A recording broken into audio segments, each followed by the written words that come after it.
ఢిల్లీ పర్యటనలో ఉన్న ఐటీ శాఖ మంత్రి కేటీఆర్ కేంద్ర మంత్రి నిర్మలా సీతారామన్తో సమావేశం తర్వాత మాట్లాడుతున్నారు.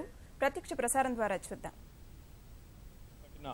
ఫార్మా సిటీ ఏదైతే ఉన్నదో దానికి సంబంధించి ఒక కామన్ ఎఫ్లూయెంట్ ట్రీట్మెంట్ ప్లాంట్, ఒక వరల్డ్ క్లాస్ ఫార్మా సిటీ కట్టాలి అంటే అందులో జీరో లిక్విడ్ డిశ్చార్జ్తో బ్రహ్మాండంగా ఆధునికమైన సదుపాయాలతో ప్రపంచంలోనే అత్యాధునికంగా దీన్ని నిర్మాణం చేయాలనే ఉద్దేశంతో ఒక 1500 కోట్ల రూపాయలు కేంద్ర ప్రభుత్వం వైపు నుంచి మంజూరు చేయాల్సిందిగా వారిని కోరడం జరిగింది. వారికి ఒక కామన్ ఎఫ్లూయెంట్ ట్రీట్మెంట్ ప్లాంట్కి ఆ డబ్బులు ఇవ్వాలని కోరడం జరిగింది. మంత్రి గారు చాలా సానుకూలంగా స్పందించారు. మొదటి విడతలో వెంటనే ఒక 200 కోట్లు మంజూరు చేస్తాను, భవిష్యత్తులో దాన్ని ఇంకా అదనంగా కేటాయించే ప్రయత్నం కూడా చేస్తానని చెప్పి కూడా వారు చెప్పడం జరిగింది. వరంగల్లో నెలకొల్పబోయే టెక్స్టైల్ పార్క్కి సంబంధించి కూడా అక్కడ కూడా ఒక ఎఫ్లూయెంట్ ట్రీట్మెంట్ ప్లాంట్, దానికి కూడా మరి కొన్ని డబ్బులు కేంద్ర ప్రభుత్వం నుంచి ఇవ్వాలని చెప్పి కోరడం జరిగింది. పూర్తి స్థాయి ప్రతిపాదనలతో రండి, తప్పకుండా చేస్తానని చెప్పి కూడా వారు హామీ ఇవ్వడం జరిగింది. అదే రకంగా ప్రస్తుతం ఎస్ఈజెడ్లకు సంబంధించి మనకు ఆంధ్రాకి తెలంగాణకి కలిపి ఒక్కరే కమిషనర్ ఉన్నారు, వారు వైజాగ్లో ఉన్నారు. అట్లా కాకుండా మరి ఎస్ఈజెడ్లు ఎక్కువ భాగం తెలంగాణలో ఉన్నాయి కాబట్టి మరి దాని కమిషనర్ని కూడా మరి హైదరాబాద్లోనే అలొకేట్ చేయాల్సిందిగా మంత్రి గారిని కోరాను. దానికి కూడా వారు సానుకూలంగా స్పందించారు, తప్పకుండా చేస్తానని చెప్పి కూడా మాట ఇచ్చారు. అదే రకంగా తెలంగాణలో ప్రస్తుతం మల్టీ ప్రోడక్ట్ ఎస్ఈజెడ్లు లేవు. ఉన్న ఎస్ఈజెడ్లన్నీ కూడా సింగిల్ ప్రోడక్ట్ ఎస్ఈజెడ్లు ఉన్నాయి. మల్టీ ప్రోడక్ట్ ఎస్ఈజెడ్లు 2 మరి తెలంగాణలో మంజూరు చేయాలని చెప్పి మంత్రి గారిని కోరడం జరిగింది. దానికి కూడా వారు సానుకూలంగా స్పందించారు. ఈ మల్టీ ప్రోడక్ట్ ఎస్ఈజెడ్లు, అదే రకంగా తెలంగాణ ప్రభుత్వం చేపట్టబోతున్న డ్రై పోర్ట్లు, ఇవన్నింటినీ కలిపి సమిష్టిగా ఒకే చోట పెట్టాలనే ఒక ఆలోచన ఉంది. తద్వారా ఇంపోర్ట్ చేసుకునే వస్తువులన్నిటికీ కూడా మనకు అనుకూలంగా ఉంటుందన్న ఆలోచనతో ఆ రకంగా చేయాలని నిర్ణయం తీసుకున్నాము. దాని దిశగా కూడా మంత్రి గారు చాలా సానుకూలంగా స్పందించారు.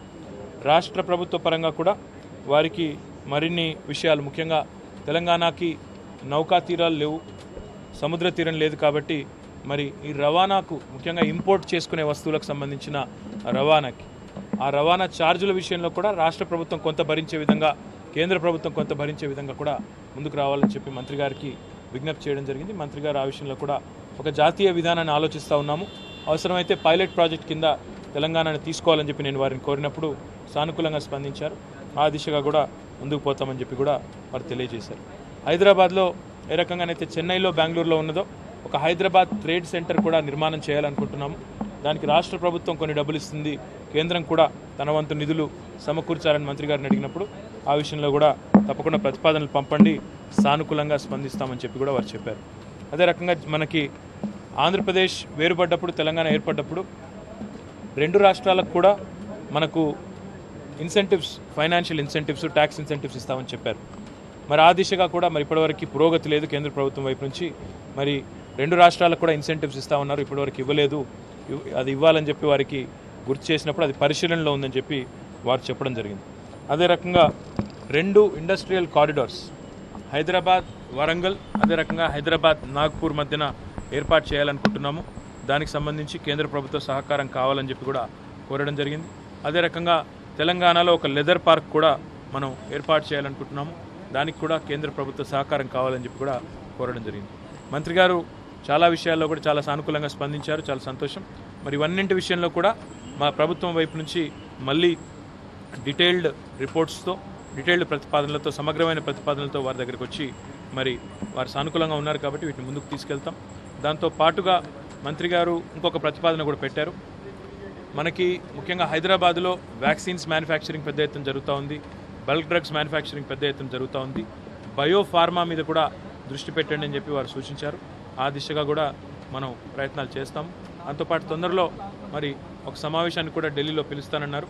దానిలో కూడా మరి మన రాష్ట్రాన్ని ఆహ్వానిస్తానని చెప్పి కూడా వారు మాట ఇచ్చారు. ముఖ్యంగా ఈ ఫార్మా సంబంధించి దానిలో కూడా తప్పకుండా తెలంగాణ ప్రభుత్వ తరఫున పాల్గొంటామని చెప్పాము. అదే రకంగా మంత్రి గారు కానీ, కేంద్ర ప్రభుత్వ బృందాలు కానీ మరి ఇండస్ట్రీ ప్రమోషన్కి, ట్రేడ్ ప్రమోషన్కి ప్రపంచవ్యాప్తంగా తిరిగే క్రమంలో తెలంగాణకు కూడా ఆ ప్రాతినిధ్య బృందంలో ప్రాతినిధ్యం ఉండే విధంగా చూడాలని చెప్పి కూడా వారిని కోరడం జరిగింది. దానికి కూడా సానుకూలంగా స్పందించారు.